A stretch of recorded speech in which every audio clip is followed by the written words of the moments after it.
Bonjour et bienvenue dans ce podcast Conseil de sportif. Ce podcast, je l'espère, va vous accompagner dans votre pratique sportive, va aussi peut-être vous aider à reprendre le sport ou simplement vous éclairer sur une question que vous vous posez.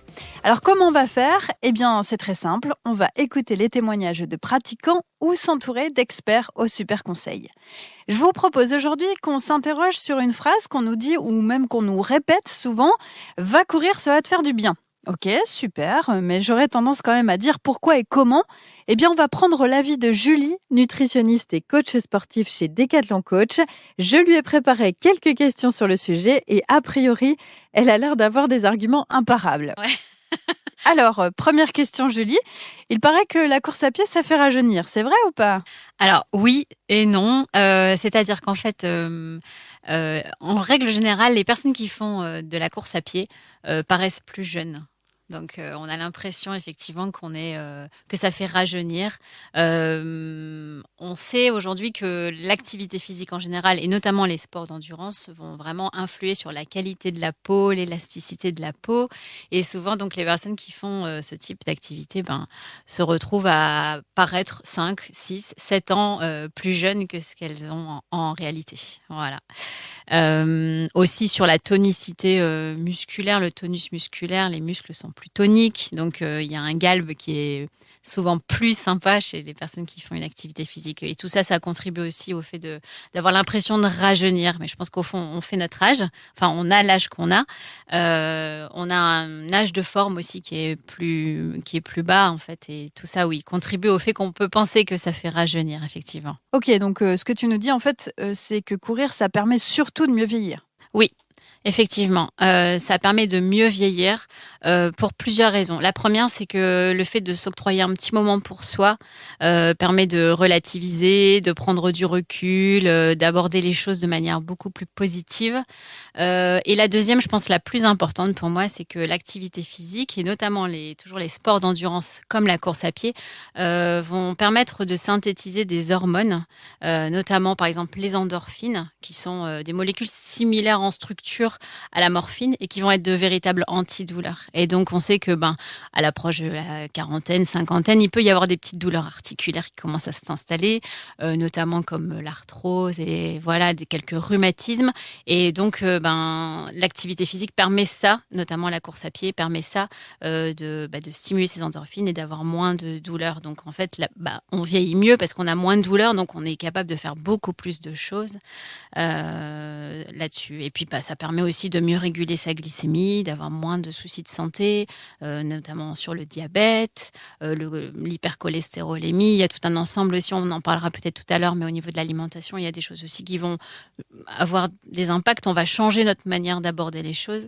Ce sera vraiment des changements d'habitude au global. Donc oui, effectivement, ça permet de mieux vieillir. Et ça agit sur la santé osseuse, j'imagine. Alors la santé osseuse, oui, ça c'est un impact aussi. Souvent, quand on a des douleurs musculaires ou articulaires, on a tendance à plutôt partir vers la natation. On se dit qu'il y aura moins de chocs et que ce sera moins traumatisant. Et en fait, c'est vrai et faux en même temps, parce que le fait de faire de la course à pied ou un sport à impact va permettre de stimuler la croissance ou en tout cas va limiter la dégradation osseuse et va permettre une bonne densité osseuse. Et donc c'est très important de continuer à faire de la marche, de la course à pied pour pouvoir justement stimuler cette densité osseuse, et de limiter ce qu'on appelle l'ostéopénie ou l'ostéoporose à l'approche de la cinquantaine par exemple. Ok, question 2.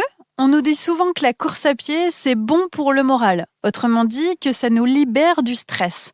Alors cette fois, c'est vrai ou c'est pas vrai ? Oui, ça revient un petit peu à ce que je disais tout à l'heure sur le moment qu'on se prend pour soi, de profiter d'un temps plusieurs fois dans la semaine, d'un temps plus ou moins court en fonction des capacités qu'on a à s'octroyer ce temps. Ça permet vraiment de prendre du temps, d'organiser, de s'oxygéner. Personnellement, moi, quand je cours, par exemple, je ne déconnecte pas franchement du boulot le midi, mais ça me permet de mettre en place les choses. Et j'ai l'impression que les cases dans ma tête, c'est comme des tiroirs dans lesquels je vais aller ranger et je suis beaucoup plus productive l'après-midi. ce qui est quand même plutôt satisfaisant. Donc je me sens moins chargée, plus organisée. Donc ça, pour la santé mentale, je pense, d'un point de vue professionnel, même parfois je cherche à organiser ma vie personnelle avec les enfants, le mari, les activités, etc.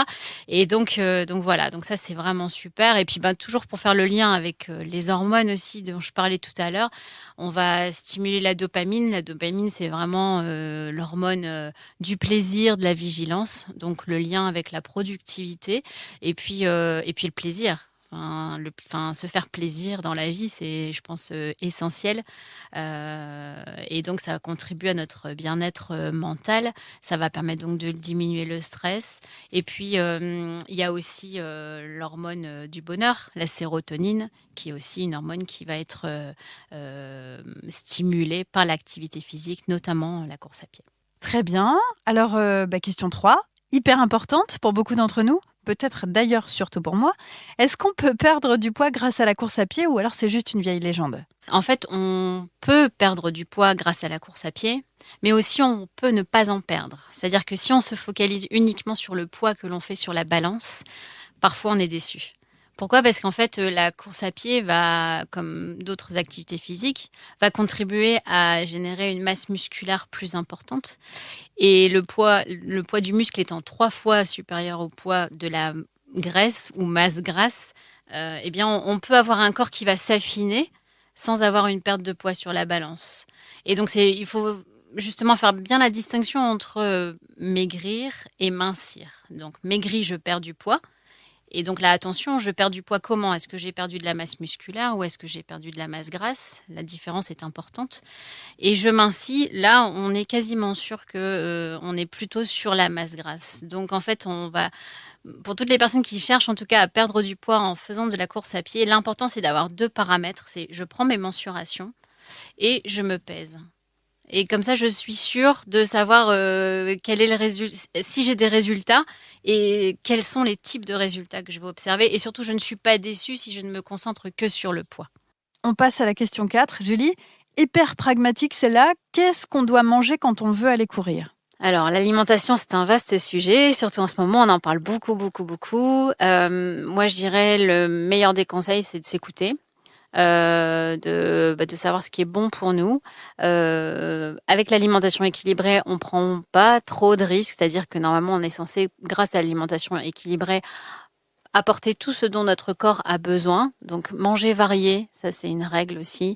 S'hydrater, c'est important pour apporter l'eau nécessaire au corps. Il faut quand même savoir que le corps est composé de 60% d'eau, donc c'est important de s'hydrater pour éliminer les toxines, éliminer les graisses aussi qu'on va déstocker par l'activité physique et notamment la course à pied. Donc en général, on dit 3-4 repas par jour avec les 3 repas principaux, une petite collation. Et puis tout ce qu'on entend en ce moment, c'est vraiment la base pour moi. C'est moins sucré, de bonnes graisses et surtout éviter tous les plats industriels, revenir à une alimentation et une cuisine plus saine et plus maison sans avoir à passer des heures dans la cuisine. Il y a aussi aujourd'hui beaucoup de recettes qu'on peut retrouver qui sont très, très accessibles, qui ne demandent pas beaucoup de préparation et qui vont contribuer à atteindre cet objectif de perte de poids. Eh bien, merci Julie pour tous ces conseils.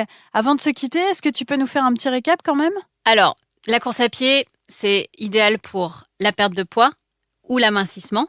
C'est idéal aussi pour votre santé, notre santé mentale en termes de gestion de stress, de productivité. C'est idéal aussi pour la santé osseuse, pour prévenir les problèmes de santé, qu'ils soient cardiovasculaires, musculaires ou articulaires. En général, de toute manière, toutes les activités physiques sont bonnes pour la santé et la course à pied fait partie des sports d'endurance qui ont des bénéfices plus importants que d'autres activités. Ok, d'accord. Par contre, pendant que tu nous faisais le récap, j'ai pensé à une dernière question qui est plutôt essentielle pour moi. Où est-ce qu'on trouve la volonté pour aller courir ? Tu sais, celle qu'on cherche souvent, voire même désespérément. Je crois que ça se trouve en nous, en chacun de nous. On a tous des besoins différents, des motivations, des sources de motivation différentes. Je crois qu'il faut se fixer des objectifs. C'est le plus important, je pense. Soit un objectif sportif, je m'inscris à un 10 km, à un 5 km, je m'inscris à quelque chose de plus important. Ça, c'est important, je pense, pour la régularité. En tout cas, moi, je suis comme ça. J'ai besoin de me fixer des objectifs pour être régulière. Sinon, on a vite fait de lâcher. Donc voilà, la motivation, ça se travaille comme ça, par un objectif. Et puis après, se faire accompagner par des copains, des copines, des collègues, pour que la sortie soit plus fun aussi, qu'on puisse discuter, échanger, partager un moment aussi entre amis, se faire accompagner par un coach, par une application de coaching digital aussi, qui va vous permettre de structurer vos entraînements, et puis voilà, de travailler votre rigueur et votre régularité. Bon, cette fois, c'était vraiment la dernière question. Merci beaucoup, Julie, pour toutes ces réponses et merci à vous d'avoir suivi ce podcast. On se dit à bientôt pour d'autres conseils sportifs et d'ici là, vous pouvez y aller. Courir, c'est vraiment bon pour la santé.